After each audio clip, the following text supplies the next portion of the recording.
اب میں آپ کو ایک حدیث سنانے چلا ہوں جس میں ایک عجیب نقشہ سامنے آتا ہے کہ یہ مہدی جب ظاہر ہوں گے تو کس طور سے ظاہر ہوں گے، ان کے ظہور کی کیفیت کیا ہوگی، کیف یظہر۔ یہ روایت ہے حضرت ام سلمہ سے رضی اللہ تعالی عنہا، حضور کی زوجہ محترمہ ہیں، فرماتی ہیں ام سلمہ عن النبی صلی اللہ علیہ وسلم قال یکون اختلاف عند موت خلیفۃ، موت خلیفۃ، حضور نے فرمایا ایک خلیفہ کی موت پر اختلاف واقع ہو جائے گا، خانہ جنگی ہو جائے گی۔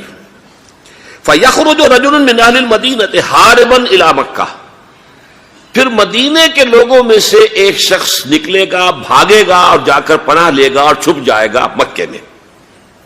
فَيَأْتِيهِ نَاسٌ مِّنْ أَهْلِ مَكَّةِ، پھر اس کے پاس آئیں گے اہل مکہ، مکہ کے لوگ، فَيُخْرِجُونَهُ، اور اسے نکالیں گے، جہاں وہ چھپے ہوئے ہوں گے وہاں سے نکالیں گے۔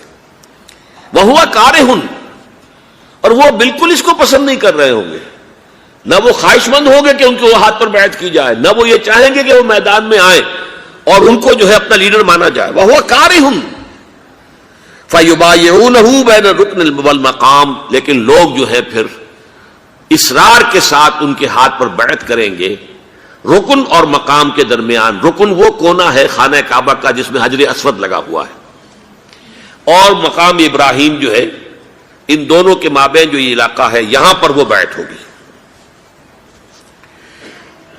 وَيُبْعَثُ إِلَيْهِ بَعْثٌ مِّنَ الشَّامِ، ان کے خلاف ایک لشکر بھیجا جائے گا شام سے۔ نہیں کہا جا سکتا کہ باسی حکومت اس وقت کی جو ہے اس کی طرف سے کوئی مسئلہ اس طرح کا اٹھ کھڑا ہو، اس لیے کہ ابھی تو بہرحال باسی حکومت وہاں ہے۔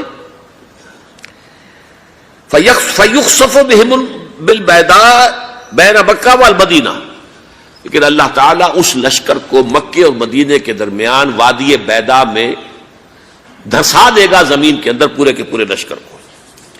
فَإِذَا رَأَى النَّاسُ ذَلِكَ، جب لوگ یہ دیکھیں گے کہ اتنی بڑی نشانی ظاہر ہو گئی، أَتَاهُ أَبْدَالُ الشَّامِ وَعَصَائِبٌ من العراق فَيُبَايِعُونَهُ، اب شام سے سارے کے سارے جو اولیاء اللہ ہیں وہ بھی آئیں گے، اور عراق سے جوق در جوق لوگ آئیں گے اور ان سے بیعت کریں گے۔ وَيَعْمَلُ فِي النَّاسِ بِسُنَّةِ نَبِيِّهِمْ، پھر وہ عمل کریں گے لوگوں کے مابین، حکومت کریں گے اپنے نبی کی سنت کے مطابق۔ وَيُلْقِي الْإِسْلَامُ بِجَرَانِهِ، اور اسلام اپنی گردن زمین پر ٹکا دے گا۔ وَالْأَرْضِ فِي الْأَرْضِ، زمین میں۔ فَيَلْبَسُ 7 سنین، پھر وہ 7 برس تک حکمران رہیں گے۔ ثم یتوفا، پھر ان کا انتقال ہوگا۔ ویصلی علیہ المسلمون، اور مسلمان ان پر نماز پڑھیں گے۔ یہ جو میں نے آپ کے سامنے نقشہ کھینچا ہے، اس سے اب میں ایک نتیجہ نکالتا ہوں، اسے بھی میرا گمان کہیے، اختلاف بھی کر سکتے ہیں آپ، اگر اس کو وزنی سمجھے تو قبول بھی کر سکتے ہیں۔